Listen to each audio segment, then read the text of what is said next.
What's up, YouTube? Bandit here. So I'm heading down to Harley. When I purchased the bike, I had financed in 2 parts to come with the bike. It was gloss black saddlebag guards and a gloss black heel shifter. I really was disappointed when Harley did away with the heel shifter. I really enjoy that. It makes it so easy. So I went ahead and ordered that, and I ordered the saddlebag guards for drop protection in case I knock it over while washing it or drop it in the driveway or anything like that. So that's where I'm headed right now. I kind of wanted to do a quick video on the way down there, just talking about counter steering. So counter steering on a motorcycle. I had a lot of buddies that when they first started riding, I mean, this was a few years ago now, were asking me about what counter steering is, because all they had heard was, oh, you need to learn how to counter steer or you're gonna get in an accident, or counter steering will save your life, or any of those kind of phrases. And they just didn't really click to them on what counter steering is. So I just wanted to kind of explain a little bit about counter steering and the fact that you don't need to stress over it, because you're going to naturally counter steer without thinking about it. So what counter steering is, and I'll demo it here. So only my left hand on the handlebar, right? I'm at cruising speed. So that's a key thing, is you have to actually be at speed. If you're doing slow speed maneuvering, counter steering doesn't come into play. At slow speed maneuvering, the direction you turn your handlebars is the direction the bike is going to go. When you're cruising at speed, counter steering is where the direction you turn your handlebars, the bike leans the opposite direction. So showing you here. So left hand, I'm going to push out on the left handlebar, left grip. The bike is going to lean to the left. So I'll do that now. I'll get over into the right side of the lane. So left, and now the bike's leaning left. All right, and now the opposite for the right. So I'm gonna press on the right handlebar. The bike is gonna lean right and go right. See that? That is all counter steering is. And the reason why I say you're going to do it naturally is when you have your hands on the handlebars, the minute that you lean your body weight, you're naturally pressing on those inside grips in the direction that you're leaning. So I'm leaning left, the inside grip is the left. You're naturally pressing against that without thinking about it. So don't stress over counter steering. You're going to do it. And if you're not counter steering, you're gonna know you're not counter steering, because the bike actually becomes very difficult to lean when you're cruising at speed. When the bike is cruising, the bike wants to naturally be straight up and down. That's where the bike likes to be. Some people say it's due to the centrifugal force of the engine, so the pistons are traveling up and down, so that's causing the bike to want to stay up and down in the same motion that the engine pistons are traveling. I don't know if that's actually accurate on why the bike wants to be up and down, but I mean, when it's cruising, the bike wants to naturally stand straight up. So when I can get cruise control set here again, I'll show you leaning the bike without counter steering. If I want to lean this bike without counter steering, truthfully, the only way you can do it is by not having your hands on the handlebars. Because like I said, when you lean your body weight, you're naturally pressing on those grips and you're causing counter steering to happen. So once we get on this straightaway, I'll show you what I'm talking about. All right, so I'm gonna come over to the left side of the lane, both hands off. Look, ma, no hands. So now I'm going to lean the bike to the right side of the lane using only my body weight. And you see how slow I'm leaning, and then to try and catch it and come back takes a lot of body weight shift. I'm really moving my body off to the right hand side and off the bike to the left hand side to get the bike to lean, because the bike wants to travel straight up and down. It wants to cruise like this. So you're gonna know when you're not counter steering, because it's gonna take a lot of body weight shift to get that bike to start to lean a little bit. And again, once you actually go and have your hands on the handlebars and you lean, just, you know, all you do is shift your body weight, you are naturally pressing on those handlebars. Now, if you're riding one-handed, it does get a little bit different, because if I want to lean right, I'm actually going to pull a little bit on that left side of the handlebar to cause the bike to lean right, which would be the same concept as pressing out on the right side. But that's about it when it comes to counter steering. Like, it is something that you naturally do without thinking about it. You do it on a bicycle. I mean, everybody is going to counter steer without thinking about it. So all these videos that talk about, hey, you need to make sure that you're counter steering, it's going to save your life, or hey, if you're not counter steering, you're going to get in an accident. What they're referring to is when you have to do evasive maneuvering. So a car pulls out in front of you, anything like that, and you quickly have to lean the bike and switch lanes or move over in your lane or anything like that to miss whatever obstacle you're about to collide with, whether that be a vehicle pulling out, whether that be debris in the road, anything like that. So they're referring to evasive maneuvering and counter steering saving your life.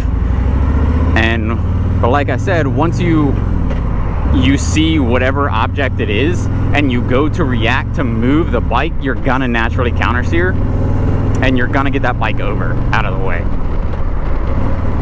So I wouldn't stress over it too much if you're a beginner rider. And so yeah, so sorry, let me go back a little bit. This video is very specific to beginner riders who have never ridden or who have barely ridden or just kind of curious about these things. But counter steering is very a natural thing to do. So that's gonna pretty much end this portion of the video until I get to Harley and get the stuff installed. But if you have any questions about counter steering or about anything as a beginner rider, leave them in the comments. I'll be happy to help you out and answer anything that I can. If I don't know the answer, I'll tell you I don't know, and then I may try and do some research on my own and try and figure it out. See, that's something I hate right there. The light's green, but there's obviously traffic, and so now they're just blocking the intersection instead of stopping and waiting for the lines to clear in front of you. So now they're moving, so now I'm gonna go instead of blocking the intersection. So when your light turns red, now the other traffic that's trying to come from the right or from the left can't go anywhere because you're blocking all the lanes of traffic. I don't understand why people do that. I know some states have a block the box law, and so like actually on the intersections they will have a sign on the stoplights themselves that say don't block the box. In a quarter of a mile, and it's actually illegal. If a cop sees you, you'll get a ticket for blocking the box. I think every state should honestly have that rule because it's stupid. You're now just blocking traffic because you're being selfish and you want to get through the intersection and not, you know, wait your turn essentially. So that's my 2 cents on that. Sorry for the random tangent there. Yeah, that kind of goes back into another video I did. It should be aired a couple videos before this, where I was talking about just like being being a good person, being considerate to other people. So that kind of goes into that too. Like, all these people are just in a rush, don't care about anybody else, only care about themselves and where they're going and, you know, what their life has going on. And it's like, really, like, you don't need to be in that much of a rush to where you're just affecting other people in your daily business because you want to be selfish and rude. There's no need for it. Be considerate, be polite. If more people were that way, our society would be a lot better shape than what it currently is. But anyways, sorry for the tangent. Like I said, heading to Harley. I'm not far from there now, but we're gonna go ahead and cut this video for now until I get to Harley. I'll see you in a minute. And coming up on Harley, I got tent outside. I mean, they have their normal tent with all their used bikes, but they have another tent, radio station. Huh, Wonder what they got going on here. So something else I wanted to kind of add when I was talking about the counter steering and everything. I wish I had a front-facing camera, like one facing me, so that way I could show you a little bit better what how much I was having to lean my body to actually get the bike to lean without my hands on the handlebars. So unfortunately I don't. Hopefully with this GoPro setup you can kind of see how far my head was shifted over to get that to lean. But anyways, I'm pulling into the service area now to get these parts installed, and I'll be back with you after it's done. Band it out. What's up everybody? So unfortunately my battery died on the GoPro, so I couldn't get video once I pulled it out from Harley after they did the install. So I'm going to be doing it here instead. Had to come back home to get a new battery. Very weird, don't know what happened. I shut the GoPro off. This is the second time that that's occurred or happened to me, where I've shut it off. There's nothing on the front screen, nothing on the back screen. It's powered down and I go to cut it back on and it just won't cut on. So I'm not sure why that's happening, but it is. So from now on, I'll just start taking a spare battery with me if I ever know I'm going to be somewhere for a little while and then wanting to start a video up afterwards. So sorry about that. So you're going to get it back here at the house. But as you see, here are the Saddlebag drop guards. They just call them Saddlebag guards in gloss black. So all they do is you have typically a bar that comes out here and then back and goes underneath your saddlebag. That's your saddlebag support. With the Saddlebag drop guards, they do away with that bar and then they add in this looped bar. This, if you can see up under there, has a welded on adapter piece that a new support bar goes into, and then runs back and loops back around underneath the saddlebag to the frame. So that's the saddlebag guards, and same thing on the other side of the bike. So just looped there. So in the event you drop the bike, this bar is going to hit before your bag is going to hit, which will help to save your bag if you just drop it over in like a driveway or anything like that. And then the other part added was that heel shifter. And man, it was nice riding home with a heel shifter. I have missed that significantly. And like I said, so I came from sport bikes. So sport bikes obviously don't have a heel shifter. It's just a toe shifter. And it's a peg instead of a board. But when I've test ridden street glides and road glides, they always had the heel shifter. So I absolutely fell in love with it. And then Harley did away with it. And then even ones that I rented after that, because they were rental bikes, I guess they added heel shifters to them. Because I think it was 2019 or 2020, they did away with the heel shifter. And yeah, so rental bikes after that, they still had the heel shifter that I guess Eagle Rider, which is a company that will rent through some Harley dealerships, they would always have the heel shifter and loved the heel shifter. And then when I didn't have it, it was very annoying for the past like month that I've been riding this thing without a heel shifter. So there's the heel shifter. Again, sorry that the battery died and I couldn't do this at Harley. One weird thing I will note. So after I got the bike out, so they pulled it out into the service, you know, front entrance area. And like, here's your bike, cool. So I signed the paperwork and then I pulled the bike out into the parking lot, into the sunlight, to, you know, look everything over, make sure nothing happened when they took the bags off or anything like that, and they damaged anything.